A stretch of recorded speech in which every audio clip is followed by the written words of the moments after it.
when Deathworlder's homework involved wrestling the deadliest creature on the planet. Professor Zildar's three-chambered heart nearly stopped when he read the assignment submission from his human student. The Galactic University's Xenobiology course had a simple final project: document an interaction with a predator species from the student's homeworld. Most students submitted observational reports from safe distances. The Kvalian student had filmed a pack hunter from inside an armored vehicle. The Zentari had used a drone. Tommy Chen's submission began with him standing in a river.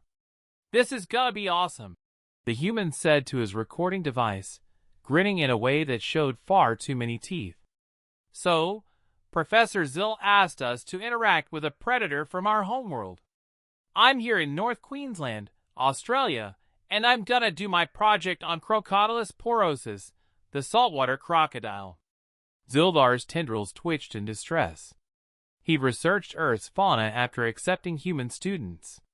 Saltwater crocodiles were apex predators that had remained virtually unchanged for millions of years because they'd achieved evolutionary perfection in killing.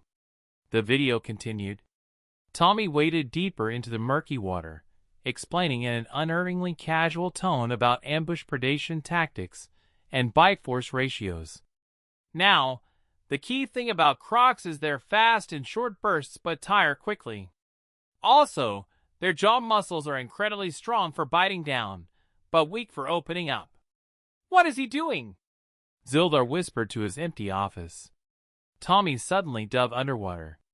The camera, apparently mounted on his head, showed cloudy river water and then movement. A shape emerged from the murk, easily 4 meters long, prehistoric and terrifying. What happened next would haunt Zildar's dreams for weeks. The human grabbed the crocodile. Not with tools. Not with weapons or nets or any sensible technology. With his bare hands. He wrapped his arms around the thrashing predator's body, wrestling it to the surface in an explosion of water and primal struggle. The crocodile's tail whipped violently. Its claws raked at Tommy's arms, drawing blood that mixed with river water. "See, you gotta control the head," Tommy grunted, somehow managing to narrate while preventing his own death. "Once you've got the jaws secured, they can't do much." He proceeded to demonstrate proper handling technique, flipping the animal onto its back, where it entered a trance-like state called tonic immobility. Tommy measured it, examined its teeth, documented its scuts, and delivered a thoroughly professional xenobiology report while sitting astride a creature that could have easily killed him. "The thing is," Tommy said, slightly out of breath, "humans have been doing this for generations. It's called wildlife management. We study them, tag them, monitor populations. You gotta respect them, understand their behavior, but you can't be afraid." He released the crocodile, which slipped back into the water with what Zildar could have sworn was a confused expression. The professor immediately called an emergency faculty meeting. "This is unacceptable," declared Professor Yixera, the head of student safety. "The human child wrestled an apex predator for homework. In what universe is this appropriate academic conduct? He received top marks for thorough investigation," Zildar admitted weakly. "The documentation was extraordinary.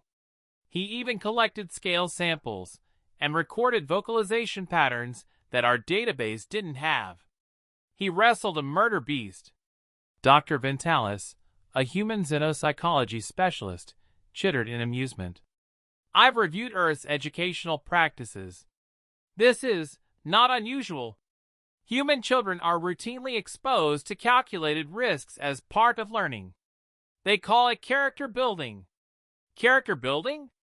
Yixera's eye stalks quivered with indignation. "They're building characters for funeral ceremonies." The controversy reached peak absurdity when other human students learned of Tommy's submission. Within a week, Zildar received 17 new project proposals, each somehow more terrifying than the last.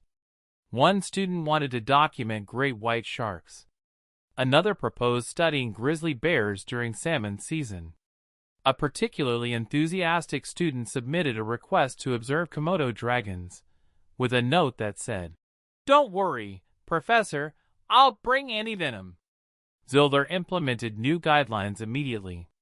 The amended assignment now included an explicit clause. Students from Deathworld classifications are prohibited from direct physical contact with predator species. Observational studies only. This means you humans. Tommy visited his office the next day, looking genuinely confused. "Professor, I don't understand. How are we supposed to properly study animal behavior without hands-on interaction? My little sister does this stuff at wildlife camp. She's 12. Your 12-year-old younglings wrestle crocodiles?" Zildar felt faint. "Well, smaller ones. Usually." That evening, Zildar updated his dissertation on human psychology. He'd been studying them for 3 years, and thought he understood their bizarre risk assessment capabilities. He'd been wrong. Humans didn't just survive on a death world. They'd somehow decided that actively wrestling its apex predators was educational. They taught their offspring to do it. They considered it normal. The truly horrifying part? Tommy's video had gone viral among the student body. Not because other species were shocked by the insanity of it, but because human students were commenting things like, "Nice technique," and "Should have gone for a bigger one," and "This is way cooler than my project on possums." Zildar added another line to his research notes. "Humans do not have a survival instinct. They have a thriving instinct. There is a difference, and it explains everything." He approved Tommy's project with full marks, and quietly began developing a separate, heavily modified curriculum for human students. One that explicitly defined safe distance in terms they might actually respect, though he held little hope. After all, these were the beings who looked at the galaxy's most dangerous creatures and thought, "I wonder if I can pet it."